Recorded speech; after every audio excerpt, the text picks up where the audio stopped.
First of all, you woke me up. That's the thing. That's the problem. That's the first problem. Good morning. And why is everyone here? I was shocked too. Oh no, Saturdays. I was shocked as well. Not all Saturdays. More than shocked. I was wondering, why are people like living like this? Some of us. No. Yeah. Sorry. Okay. Yeah. Can we go?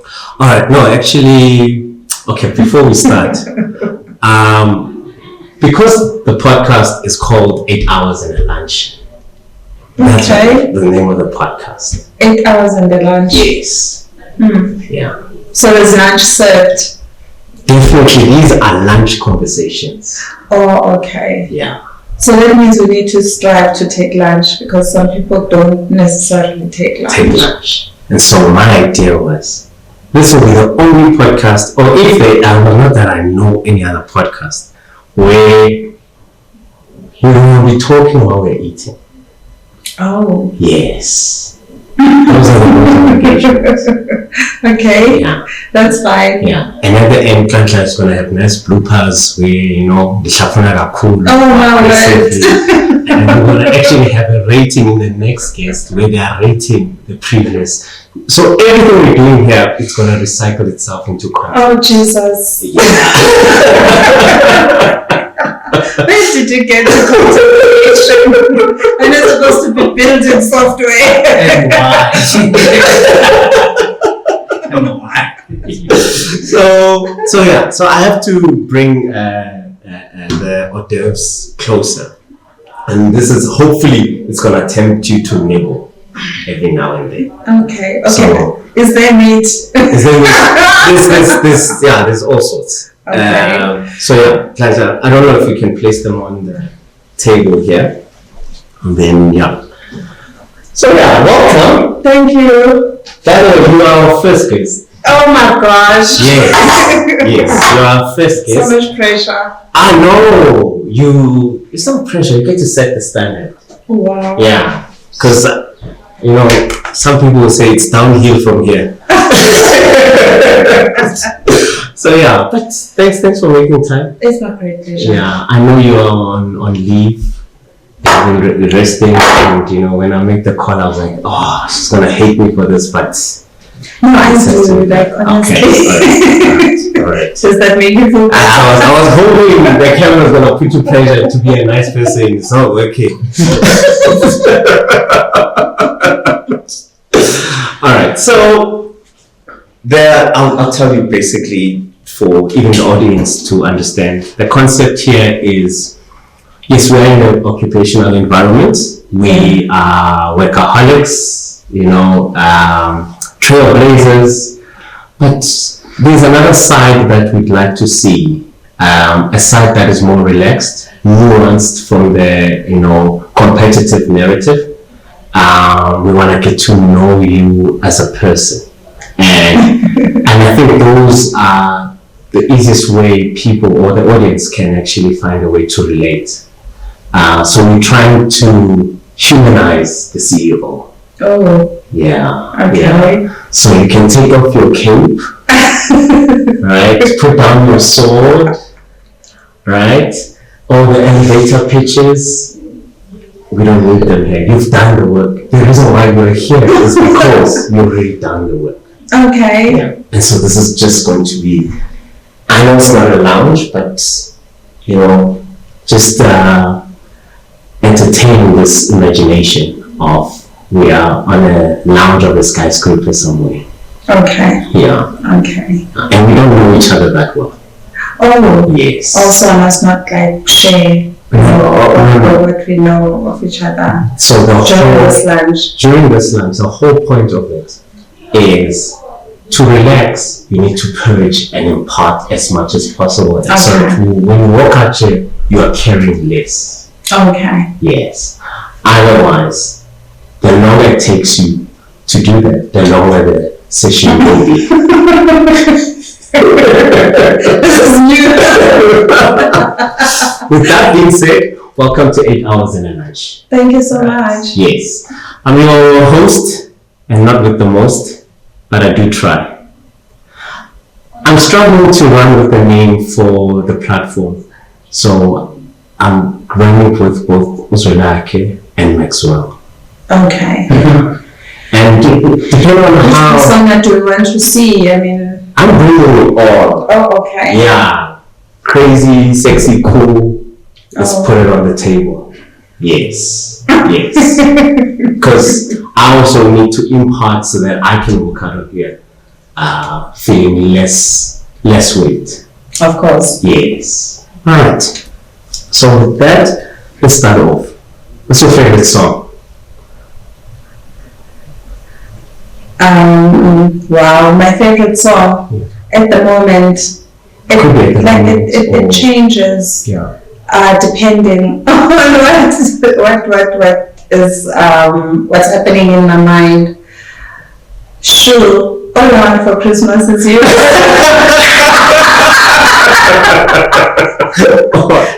Is it? So at this moment, it's Christmas, it's family time, Yes. it's loved ones. Yes, yes, yes. That's is that what you're longing for? If I'm literally translating the lyrics, or is it a feeling it's giving you? So that's the best time of the year for me. I look forward to that because I'm very family oriented. So every time, I feel the need to belong. That song is the first one that comes to mind, and I'm also thinking of the gifts that you get around Christmas, but also think about those who are not so fortunate. And I think because we're such a close-knit family, we take it for granted to say that's the norm, and you realize that actually it's not the norm, and it's not always the case. Sometimes Christmas time or holidays is very let me say it gives a lot of people anxiety, because sometimes you come to homes where there's a gogitila type of vibe, and so I'm always thanking God that I actually have an amazing family. It's lovely. That's lovely. Tell me then, when you mentioned the Gogiti Lava vibe, is this coming from the host? Or is this like maybe the family home, you find yourself having to navigate around those family dynamics? Yes, it's mostly around the family home and family dynamics where there are those that feel that they're not necessarily always welcome. Hence, they have to sort of emphasize, this is actually a home for me too, and I think those are some of the things that we take for granted, that as families, we need to show more love, show kindness, and show understanding and less judging. We're not the same, we're not gifted the same. That crazy uncle that is always drunk and tell everyone stories, they still need to feel love and experience love. In a family set up, they don't have to actually remind everyone, Guti, I actually belong as well. Yeah. I speak to a lot of entrepreneurs, and it's usually the entrepreneurs who, when they relate the family story, they're the black sheep in the family. They're the weird one in the family. And come the reunion, there's almost this not overt compensation of trying to reinsert yourself in the family or reestablish who you are, because possibly you've gone through the journey of establishing you in the market, and now the family only knows you as that black sheep, that weird one, if that's your experience. Do you find it that resonates with you when you go to the family? Were you the black sheep? No, but I had to sort of stamp my authority. So I'm number 5 in my family. My mother had already 2 beautiful girls, 2 great boys. Now I come and I'm a girl and I'm like, okay, they've seen this before. There's nothing special about this individual. And therefore I had to sort of stamp my authority, find myself in the family and make myself seen, make myself heard, and be that peacemaker, be that person that negotiates things and show up all the time to say, actually, I may not be the firstborn, I may not be a son, but you know what? I've got what it takes. Do you think your siblings realize that journey that you had to navigate? No. I think one thing about families, let me say, they call us the one case. We were not communicating. We did not have a lot of words that our kids are using. You know, like we did not see the need to express how we feel. You know, whether you're depressed or not. I mean, you can never be depressed in a household or mostly black families. Then it's only our kids that will say, actually, you are messing up with my mental health by what you're saying to me. But we never had that liberty to express ourselves in that manner. We just went along and you self-actualize on yourself. But I think what really was exciting about our families, there was a time when we sat down and we decided to change our narrative. And we decided to say, okay, this is where we want this family to go. And then we started working towards that goal, all of us. And we were able to achieve that because then it was not an agenda of our parents. Our parents never really celebrated our birthdays. You know, because at some point my father messed the birthdays up when he had to go get the certificates, so he pushed the dates. So we have siblings that don't know whether I was born in October or November 26th or 24th.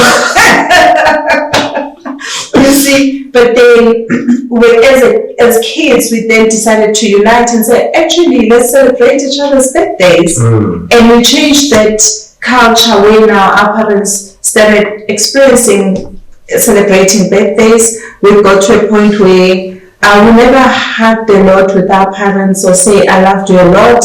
We introduced that to them. Our kids even, firmed that up. I remember one of my nieces giving Udada a hug, and it was not a very comfortable thing. Why are you giving me a hug? Oh, I love you. Oh my goodness. So what I'm trying to say is that the conversations have matured and they've become much more healthy than they were. We did not know it wasn't as healthy to communicate or assert yourself the way in which you want to assert yourself. But we've grown as a family. They say culture is dynamic, and I love where we are. Wow, that's very powerful. And do you remember at which juncture or even at what age were you with your siblings when you made the decisions? Were you now adults? I think at that time I was 14, my big brother was 16, my young sister was 11, my late brother was 9, my last born was 6. So this is where we're having this conversation, because there was a period we found ourselves leading a household as kids, and therefore we had to set rules. We had to sort of have those conversations to say, okay, what happens now? We are on our own. How is this going to look like? How do we make sure that we can run this successfully? And what cultures do we want to introduce? You see, and I think it was beautiful when we got to a place where we managed to introduce that. Wow, it's not a lot of times you hear, especially where in families where children have to take the forefront of leadership and managing themselves at younger ages. Do you care to share what got there? As we know, the concept of love is it's not so easy. Love starts, at times it ends, whether it's for good or not so good, but that happens. So the love story of my parents had to take a different shape, you know, so both had to sort of vacate the premises, and then we were left with the house. They were not too far though in terms of the care, but then we had to stay in the house without both our parents. They both started leading our lives that they were good for them, and we had to lead our life. And I think throughout that, I must say that we never felt unloved. Our father's love was always very close and very feeling in our lives. But I think I look at the sacrifices that they had to make for us, for our safety, for our sanity, to avoid possible abuse of a different spouse that is brought into a home. I mean, you can't bring your new wife or your new husband into a household that already has like 8 kids. Doesn't work. I hear you. Sure. Yeah. Interesting. I mean, I think this is a beautiful layer. And how does that translate for you in school when that change happens?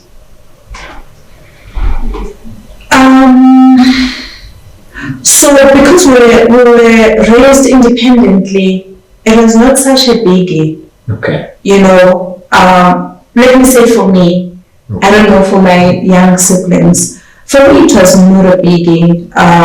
You go to school, you come home, and life goes on.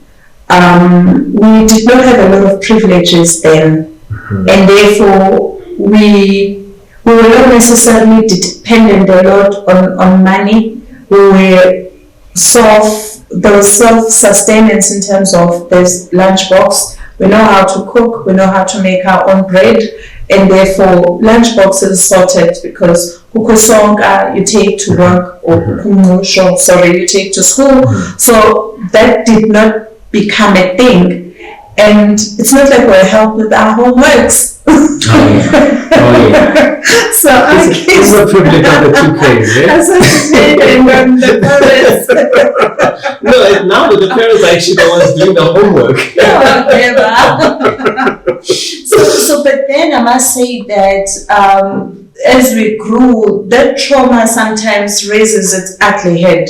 Say, actually, Mama was not there, or Dada was not necessarily there. That trauma does raise its ugly head from time to time. Let's say, for instance, when a person is looking back and say, there was a gap and it was not closed and we never really spoke about it. We literally moved on. So there are scars that came from that. And I think what makes a difference is how do you then deal with your scars? Yeah. You know, how do you navigate that painful part of you? And how I navigated, I asked myself my parents questions. Say, why did this happen? How did you allow this to happen? And I got my healing through the conversations. But not everyone was able to say, I actually am going to ask Uti what happened. Because our parents were very strict. So I can't say they had an open door policy. But with me, I know that I'm number 5, so it doesn't really matter. I'm not your favorite kid. I will ask. Nothing to this kind of vibe. So I would ask Uguti what happened, and I found my healing because then I've got to understand both their standpoint and appreciated the sacrifices they made for us. Yeah. I think I understand when you're saying there's certain questions, and sometimes it's just coming from things that you feel you missed out on. Yeah. For me personally, it's obviously I'm coming from a single mother-headed home, and there were certain decisions that were taken. I had questions, but I always had that thing of, okay, because I'm the last born, there's certain privileges that come with being the last born. And if I ask these questions that are really sitting at my heart, I might lose the privilege of. Oh wow! Not the other way around, to say, if I ask, those that were afraid to ask will then, get the answers. Oh no! I think there was a bit of I like a better word for it, but there was this I'll call it as manipulation, where there's a trade-off. You know, in this relationship, there's a trade-off. Oh. And therefore, if I push the bar too far, I'm going to lose certain privileges, yes, of treatment. Okay. And there's a huge gap between my brother and my sister's, like more than 10-year gaps, right? So my brother already had left the house. My sister was doing probably matric. Sure. And I then, I think that time I was probably like 6, 7. I had questions of knowing I can see from friends how family life looks like, and mine is different. But then you could tell that when you ask these questions, the mood in the room changes. Sure. Yes. And then you learn from that. It's okay. Never ask. Don't go there. Yeah. Even if you have to do your homework and it's a family tree, and you need to fill in this last leg of the family tree, you're lucky if you get a name. Right. That's it. And then you run with it. And then I'll rather go face it with Mrs. Van Rensburg. Why is your family tree not complete? Yeah. Tell me, what's your most memorable lunch that you carried in school? So I want to go back to what you just said. Okay, no, go. What I picked up, and I think it's something that we need to address. When I had the conversation with my dad, it was open, it was enlightening.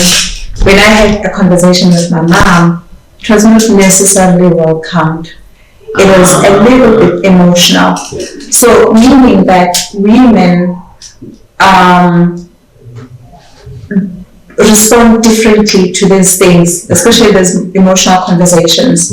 I don't think they mature quickly in terms of addressing those things without the emotion, without the hurt coming back again. But men are a little bit liberal to say, okay, this happened. Maybe they're clinical about those things, so that's why sometimes you may not get all the answers from a mom, but you'll get all the answers from a dad. Because it can't be someone doing that is thinking, that happened, so what, I move on. But with mothers, they carry that. So going back to the lunch, the most memorable lunch I had. So my story was a little bit different. So ekhaya would cook umnosho with a big pot so that it lasts us for a number of days. We would have a sonka, some back and whatever. So I was close to school. So lunch was always at home. We would go home and food meze umnosho. Warm up the meal, and to my surprise, my friends enjoyed that. To say we go home, we warm up, umnosho, and then we go back. We were late every single time. How far were you from the school? We were late every single time because I also perceived lunch to be going back at a certain times, 20 minutes later. So now, if you are late because you're saying, I'll be 10 minutes late on this 20 minutes, but only find out you're 30 minutes late. So those were always the fun times, when we go home and we warm up food from last night, and my friends would have so much joy. And I'm like, I'm having lunch under churros. I don't feel like this. I would prefer koda with cheese, palonis and stuff like that. But because this is what I have, I don't have a privilege at carer. Therefore, that lunch has to be that served, man. No, I think that lunch quota was for the elite. I mean, I think the term, the colloquial term cheese boys. Oh yes, came from Ikota to say no, Ikota cheese. Oh wow. And of course, yeah. Either you have a rich uncle, and it was so easy to have a rich uncle. It could be a taxi driver. The fact that they have money in their pockets, that's a rich uncle, right? No, sweet. So thanks for opening up with it. I really appreciate it. And it's also for me personally seeing you in that light of how you reflect to that. It means something. I know sometimes we don't like to open that, not on the first interview anyway of a Like, am I thinking, well, why is this going this way? Because, oh my God, this is not fun. This is so heavy. Can you talk about something fun? Don't worry. We're building up to it. So at this segment, we have it's not a game, but it's another layer we want to open. But now you have a choice. You have a choice, right? You have a choice between business or personal. Okay. Business. All right. Okay. So again, here we're just going to, allow me to go on an imaginative ride. So think about this, that you are now in the future, and say 100 years from now. Okay, you've time traveled to that future. And you are in a book where they are talking about the lessons learned of your business, right? And in that conversation, they are talking about the biggest mistake this business made. What would be that conversation? I think the biggest mistake our business made was not being confident in ourselves and our skills. Because of that, then that cost you so much as a business, because you get into conversations that take from you because you thought that you did not have. So you find that, I'm not sure how to explain this. So people see your light and you don't see it. They see what you're carrying, you're not seeing it. And because you do not see it and you're not confident in it, then you open yourself up for a lot of vouchers to continuously be taken, you see. And I think the sooner a business get to self-actualization, understanding who they are, what they carry, the conversations in all the boardrooms, they will be from a position of strength, not weakness. They will be from a position of I'm helping you, not the other way around. So much help. So many people come saying, I want to help you, but you're the one that is giving help. When you actually look and assess to say, when we look at the value and we look at the exchange of the help, you find that it's mostly have been one way. And I think that for me that has been the biggest mistakes, because I see it, how much we've spent on development, for instance, how much we've spent on a lot of things that we shouldn't have. We should have made different decisions. So it means if you lack confidence and if you lack belief in yourself, then there are a lot of mistakes that will stem from that. True. So to dig deeper, what gets us in that conundrum? And I think there's a level of upbringing that I find myself unlearning. Where I see in the corporate environment there is no room for that, but elsewhere it's seen as a sign of respect and honor, and sometimes showcasing confidence goes against those teachings. And do you find that from your background a lot of that confidence in terms of asserting yourself comes from that? And how would you advise someone coming from a similar environment navigating those principles?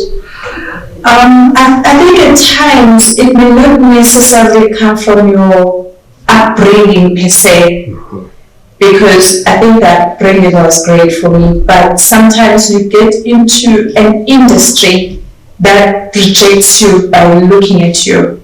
So you come into this industry, you're already rejected because you are a certain color, a certain sex, you see. So already that sort of gives you those insecurities that are not necessarily are supposed to be there. So that is the first thing. I think the other thing is, this thing of flying a plane while building it, because you're already in that process, you are insecure about a lot of things that you are doing because you are running and you are building, So sometimes it's you trying to find something that will bring ease or that will soothe the process. Yeah. But sometimes the thing that you thought will soothe the process, it's actually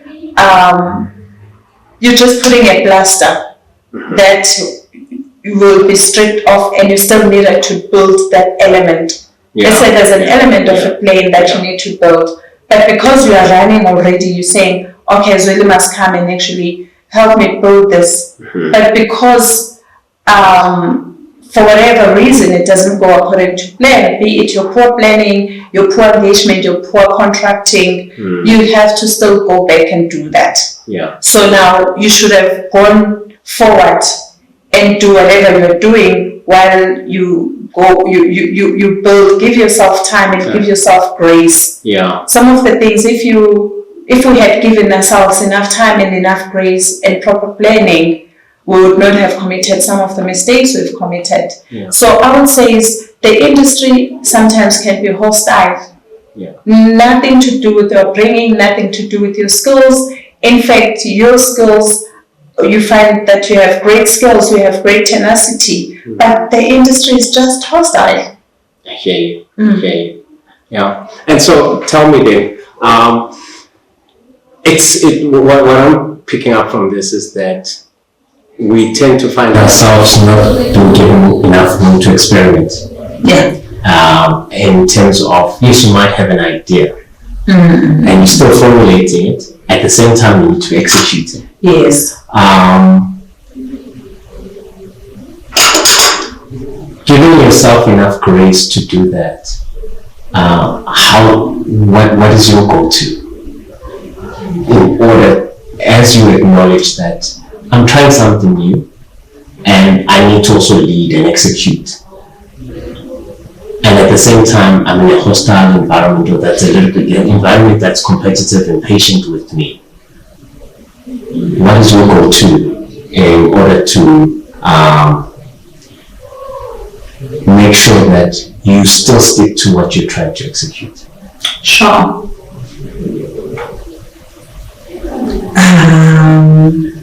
Good. So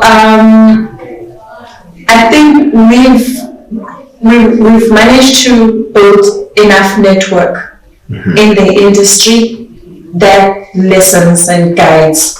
Okay. But at the end of the day, you're on your own. So we've been blessed with a very diverse and versatile team at OS Holdings. So outside God, that's where I go to.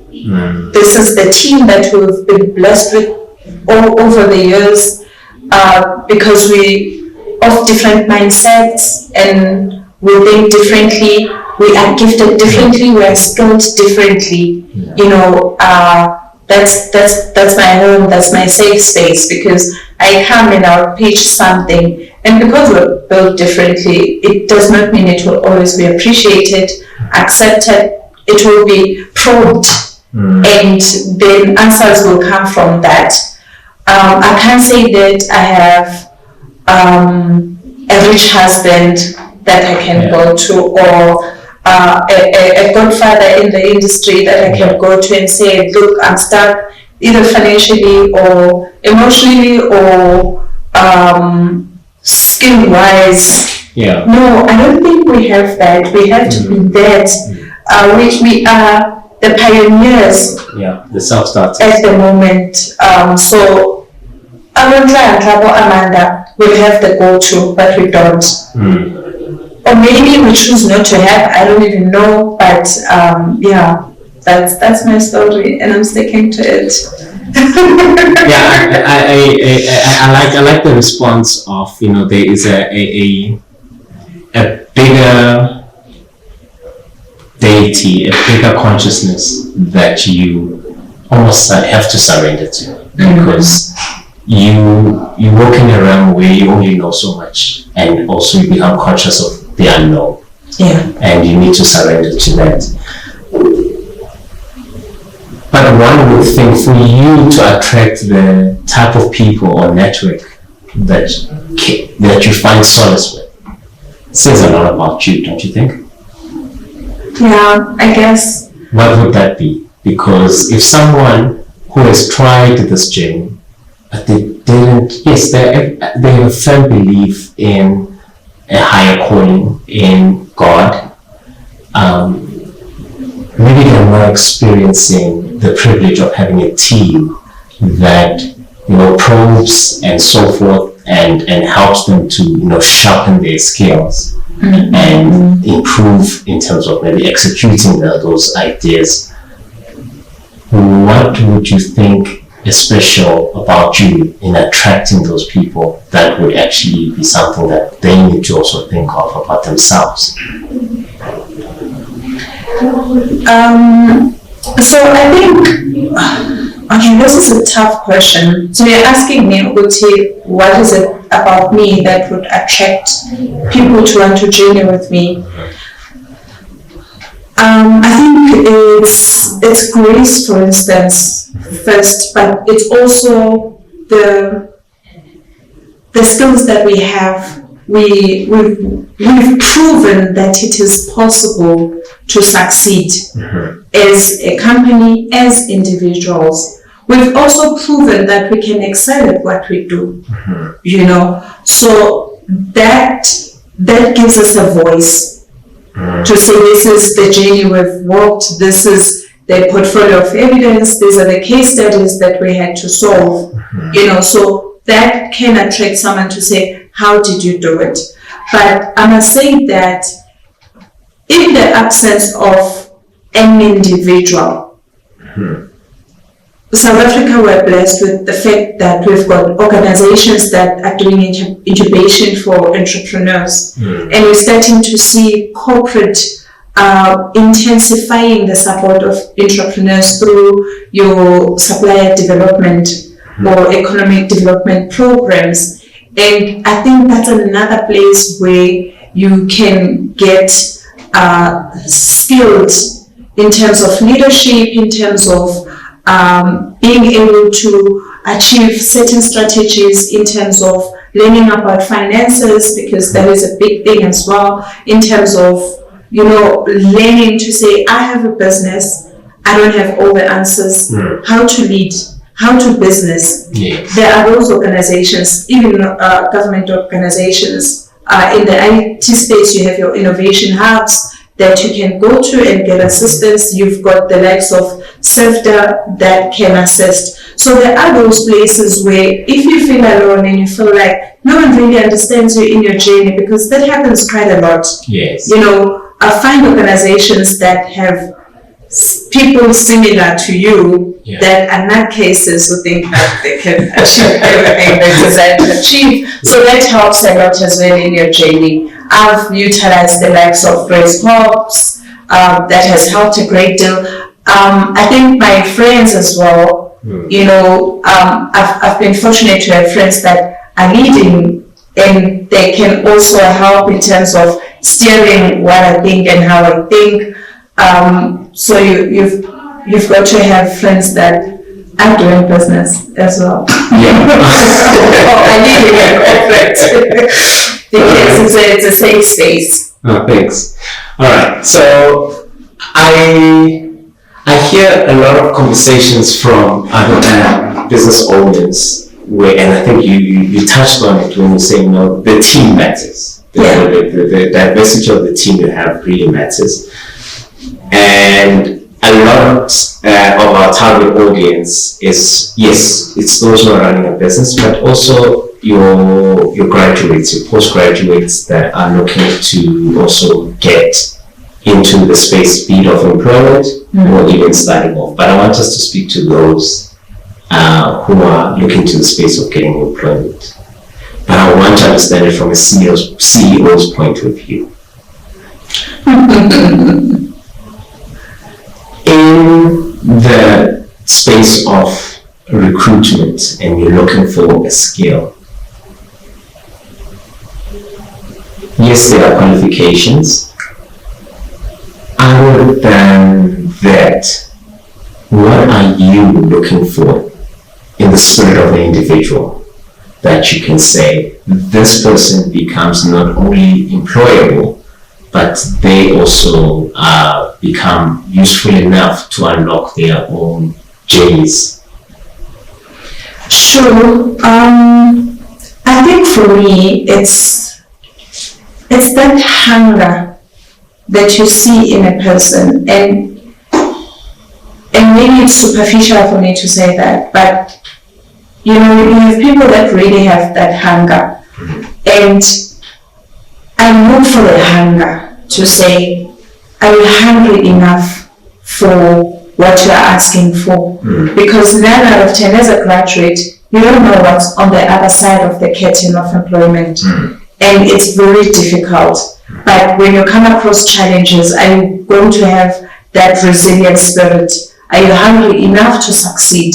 Not to give up, to say, this is too hard, I'm actually not going to do this. So we look for that resilient spirit, that hunger. And authenticity is very important, in a sense that you've got to be authentic about what you want, authentic about who you are. Because if you're authentic about who you are, it's easy for anyone to work with you. And I always say that we have to sort of find your innate ability. What is your innate ability? What gets you excited or energizes you without us trying too hard? So if whatever role you walk into, it does not energize you, doesn't excite you, it's not talking to your innate ability, then you're not gonna succeed. So we're looking for those people that are hungry, they're resilient, authentic, and they know that they have a purpose in life, and they can activate that innate ability that says you were born to do this. Yeah. All right, thanks. So I think we've covered the main course of the lunch. Oh, wow. And I want to move to the dessert conversations. Right. So you mentioned earlier on, there is no rich husband in the picture. What is it like being CEO in the dating world? Oh my gosh, that's a problem. Oh Jesus, oh man, oh wow. Yeah. So we need to have a master class for men to say when a woman is looking for business, they're not necessarily looking for love. Please. Oh. Yes. Oh Jesus. Oh, so that still happens. That's still. I do not know what happens that I don't know. So I think sometimes being a woman and being a CEO is not the easiest of things. Okay. Because sometimes you don't know that this person is engaging you because they're charmed, or they think they're gonna get lucky, or they're engaging you because they actually want what you have in your hand. Or all of the above? But this is not on the table. Oh, what's on the table is the tech. So you the contention here is the conversation started with leading towards a business transaction. Yes. There was no other conversation. Okay, I hear. Yes. So that is quite interesting. But would you prefer if it was upfront? And I'm asking this because a lot of business people we say this without really thinking about it, because maybe we're saying it from a point of friendship, that people do business with people they like. Yes, they don't have to love them. Oh, okay. Which is quite hard. I don't love you but don't have to like you. You have to do business with them. I'm doing business because I love you, and but I don't have to like you right now. So I think for me,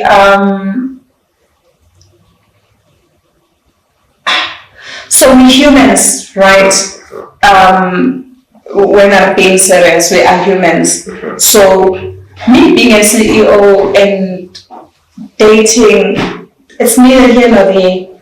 I'm Nomsa when I'm dating. I'm a girl when I'm dating. You know, so the CEO cap doesn't come in. Okay. You know, so so this is where you mean it's problematic. Yes. People think the title is a precursor to these other things. Yeah, no. And actually, dating for you is more personal. Absolutely.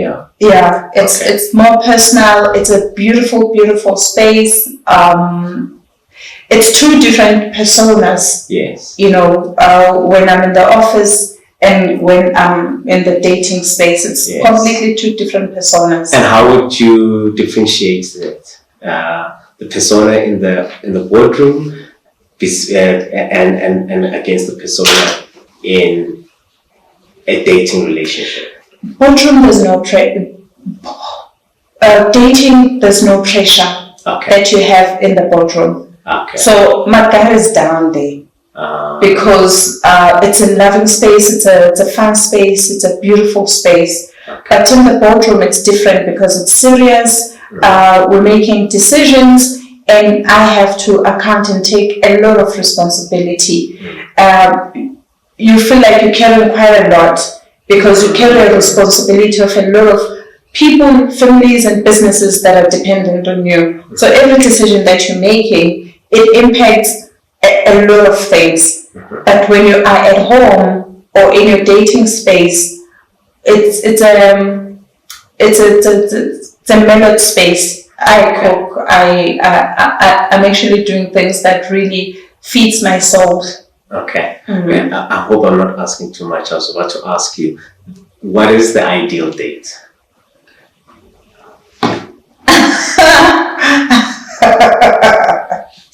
Okay, don't judge.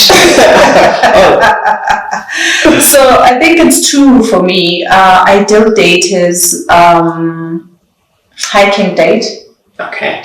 Where you are forced to get to know someone. You are forced to have conversations, and the conversations are authentic. They're not. You don't think too hard. You're just having a conversation. You get to know a person much better, who they are, and you can get to their soul and to their heart. And also a cooking date where the setup is a home environment. It's warm and you cooking and you're trying all those things. Number of courses, of course, and a very nice conversation. Yeah.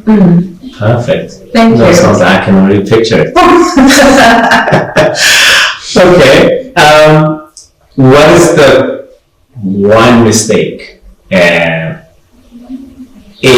that dating experience where you say, man, don't make this mistake? Besides the one when you're having a business conversation, now we're in your personal space. What is the one biggest mistake? You're like, man, don't do this. If you do this, you're wasting your time and you're messing it up. Okay, I don't get that. For me or for the person Yes, yeah. Don't try and impress me. Don't try impress me. No, don't try and impress me. Don't try and tell me that you're the king of the jungle. You've done this or that. But it is.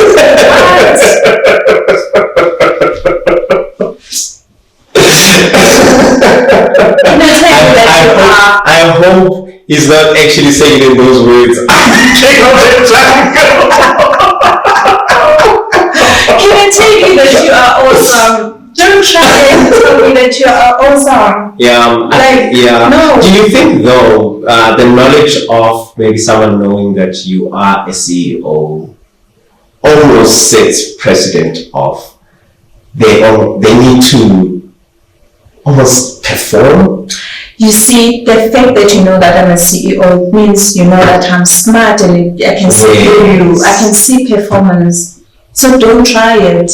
Because it's a turn off. But one would say in the dating scene, first impressions lost. Exactly. So now, isn't the individual, overly concerned about those first impressions? Like, I need to put my best foot forward so that my impression on her lasts me to the second Do that in the date. boardroom. They do that in the boardroom, but now the boardroom isn't it now trespassing on that first principle to say business is business, it's separate. So here's the thing. I prefer someone who's really authentic. Okay. On your first date, I don't need to know that you have a jet, private jet. Okay. I don't need to know that you're Dr. So-and-so. I hear you. Because you're meeting a girl. Yes. You're not meeting a CEO. The fact that this girl happens to be a CEO is a different thing. Yeah. Can you try and understand her and her understand you without the mask Got you. or without the titles? Because the titles messes it up. Yeah. So if you come in your authentic, I've experienced impressionists and it's really not cute. Yeah. But if you come with your authentic self, you sort of shorten, that conversation to say, does she like you or not?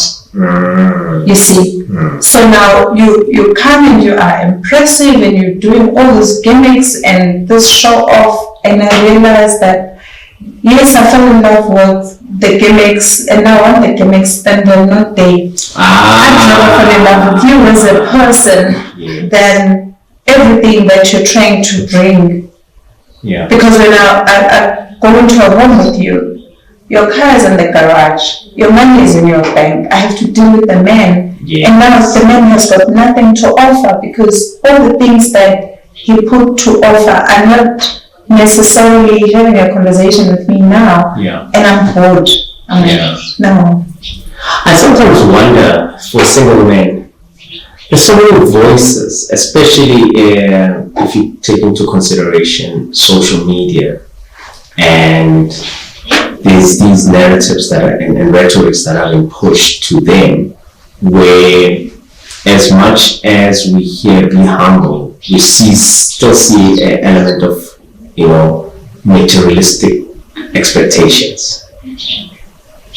And I'm wondering if they are not confused with the mixed messaging that they're getting from the opposite sex, that you have to be humble, but you have to be a killer, and you have to be spontaneous, but you shouldn't be too available. And I'm wondering if you were to talk to someone, and I know that you work a lot with youth, navigating that,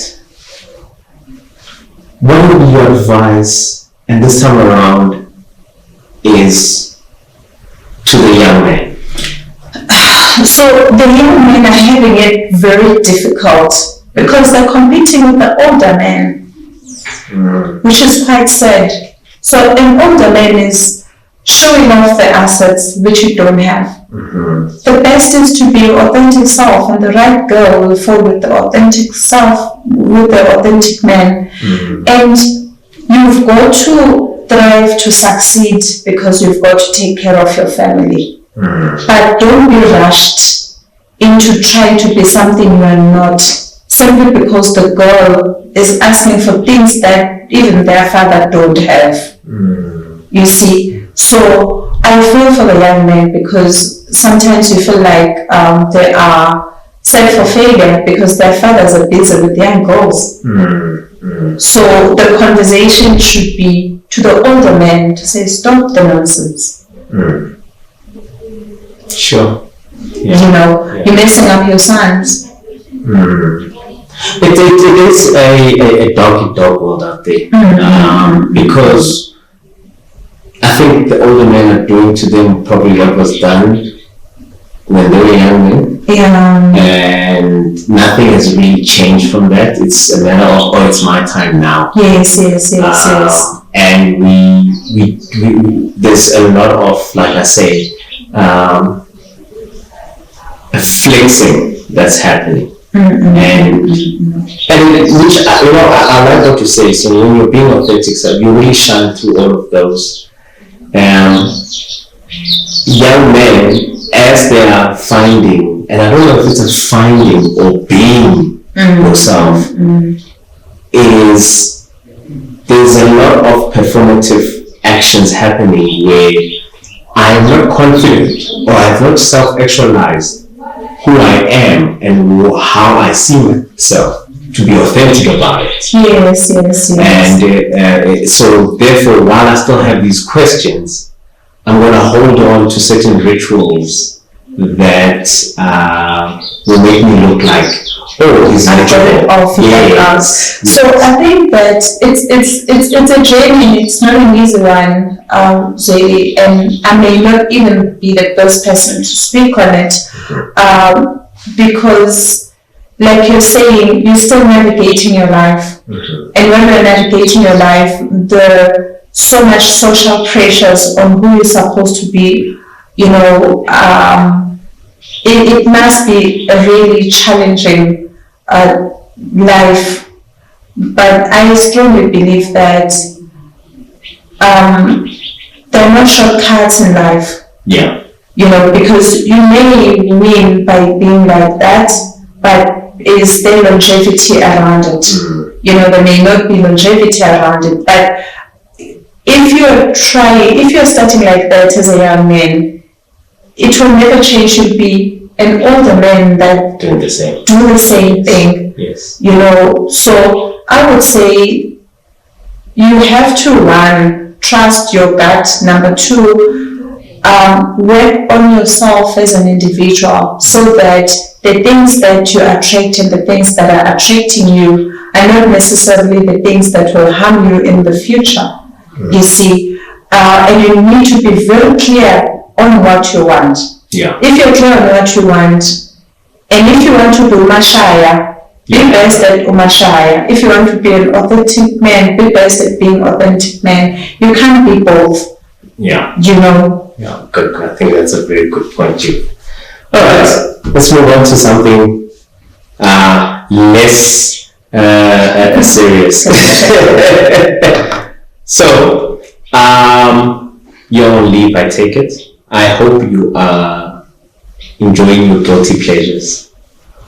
What is a movie or series that you're watching? And I don't want to hear anything serious, like something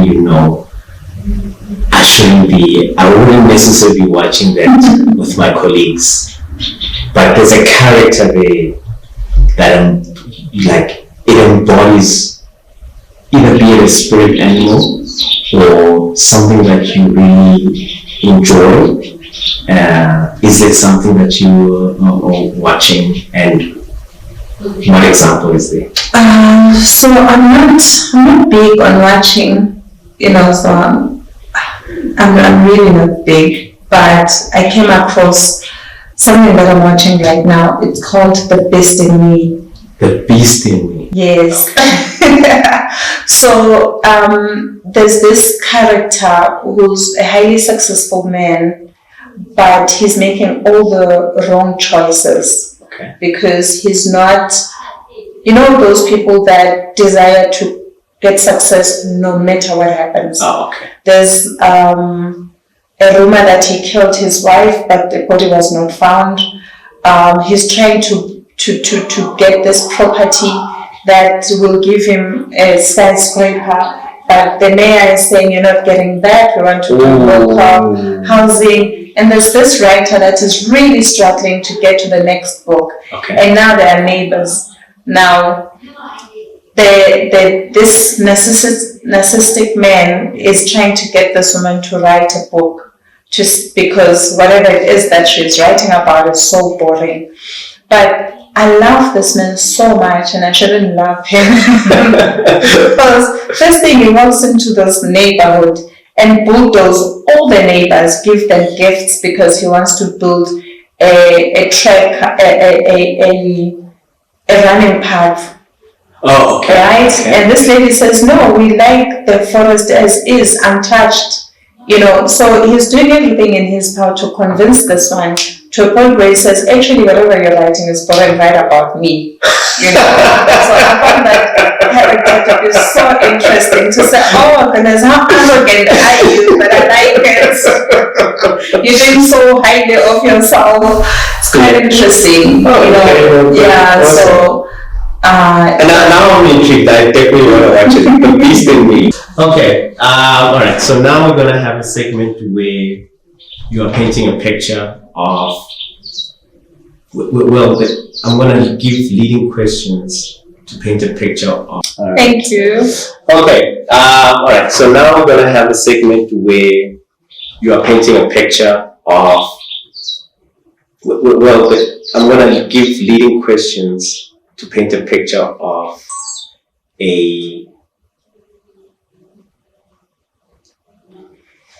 let me put it this way. This is the impact you have on a business. Right? And I want you to think outside the box. Right? Okay. Yeah, I want you to think outside of the box, but this is the impact you have on the business. Right. So if I gave you 100 million right now, and you were required to spend it on something completely non-essential and slightly ridiculous for your company, no R&D, no infrastructure, but what novelty item would you buy and why? Wow.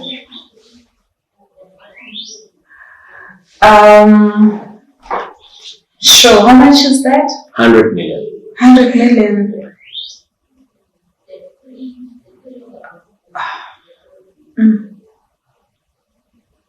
Non-essential. Non-essential. I think I would buy. Okay, the non-essential is. So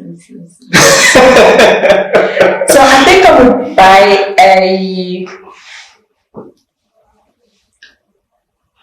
farm. Listen. I'm listening. In that farm, I would have a wellness place for entrepreneurs that are so broken that they don't want to try entrepreneur again. Like their wings are clipped because the journey of entrepreneurship was just so brutal. Okay. And in that farm, if you need to see a sangoma, there's a place where you can go and see a sangoma and have few days there to get your healing. If you need to go into a place where you need prayers or Mama Bumtanda, so yes, you go into that place. If you need to go to a place where you just want to have so much fun, whether party, what people do at clubs, yes, for you to get your healing or whatever, you do that. And if you need a jumping castle, you actually have access to a jumping castle. So it would be a place where entrepreneurs go there to just get healing, wherever their healing is to them. Nice. Yeah. I'd love to have that. And they don't have to come back up until all the hurt is gone, their mental wellness is taken care of, and they come back inspired. Maybe we can even have a room of investors to say, look, you've messed up your business. This is how you've messed it up, but we'll teach you how to business better. Okay, it was all good until you added the investors. Oh, sorry. Yeah. Non-essential.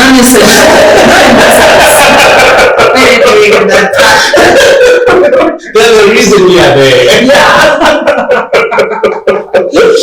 Yeah, that's what I would do actually. All right. Okay, I'm out of questions. I don't know if you have any questions on your end, but I think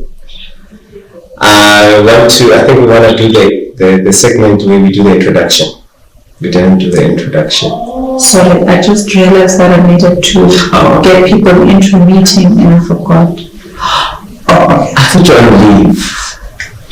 I'm also doing I think that wellness center is now essential. No, it was actually just yesterday that I took leave because I was tired and I just wanted to sleep without the guilt of emails. Yeah. And it worked until you started calling me non-stop.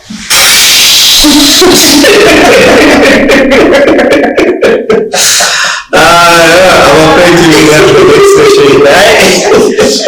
Yeah, so I think for me, a question is, why are you doing this? What is it that you want to achieve from this? Right. So for me, I think it's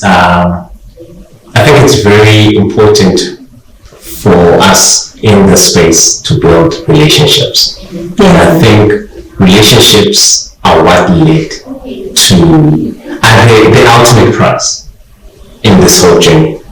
And I am trying to run away from pushing my agenda, but also I want the room to allow the organic how can I, like, curveballs of this conversation leads to something else. Yeah. So it's really the mantra mostly is put a product here and let's talk about a product. Yeah. And I don't think people want to hear about the product. They want to be aware of the product. But they want more than anything is businesses managing relationships. What are the relationships and what are the type of people that find themselves in that room? Because if I can see those personalities and I realize, they're just as human as I am, then I'm like, everything else is details. Everything else is just a digit, a product, But what's important is probably the vision. Of course, yeah. Where is this person going? Where is this individual going?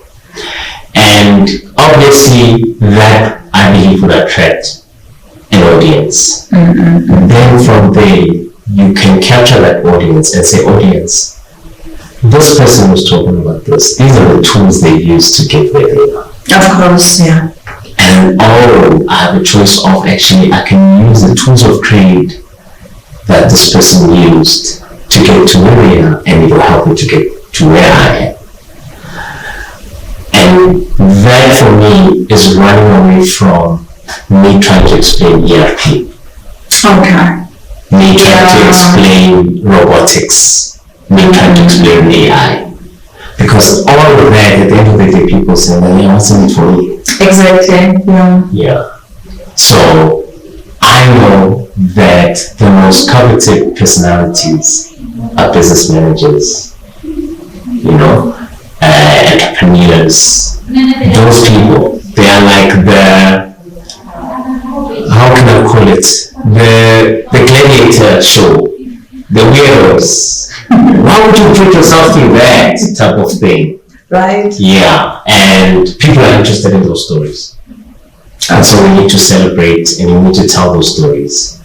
And those stories must be told in a way that they are very much comfortable to tell. They don't have to feel it's a competitive pitch. It must be relaxed. And it must also have an element of fun, but also that authenticity. There must be real conversation. Yeah. Your life experiences is what's actually critical. And someone once asked the question, all the things we acquire, do you think in 200 years from now, anyone would remember? Sure. Yeah. But the story you tell, it can be passed on. Because the story is what resonates. Very true. Yeah. And then obviously we can have the banners for the products. Scrolling the unbeknownst to us. Yeah. And then let's build those conversations. Sometimes the conversation will be fun, sometimes they will be heart-wrenching because we are reflecting on possibly tough times. Sometimes this conversation would really be elated because we are celebrating what we've become on the other side. Yeah. Yeah. And then let's have as many. Some of those conversations will really be about, lunchtime. Hey, we have maybe Sam sitting here and Marvin sitting here and they're talking APIs. I hate this thing, doesn't work like this and whatnot. I'm like, oh yeah. So how are you solving it? My experience was I tried 1, 2, 3 and this and that. Your presidents, they know how to talk to the masses and reach the hearts. Yeah. Thank you. Yeah. So thanks for being our first guest. I tried to great keep it an hour. No, it's my great pleasure. Thank you and good luck. I think I recently was encouraged by someone to say, please tell your story. Retell it over and over again. Yes. And storytelling, like you're saying, it transcends generations, and we need to tell more of our stories. Yeah. Thank you. And for the first time, your story was well packaged. I didn't have to ask so many leading questions. I was like, so you're getting very good at it. Thank you. Yeah, you're getting very good at it. Close enough. I think maybe you should start compiling the book. Yeah. Yeah, thank you so much. Appreciate it and all the best. All right. So, wait, before we leave, we need to do the introduction class. Okay. Yeah.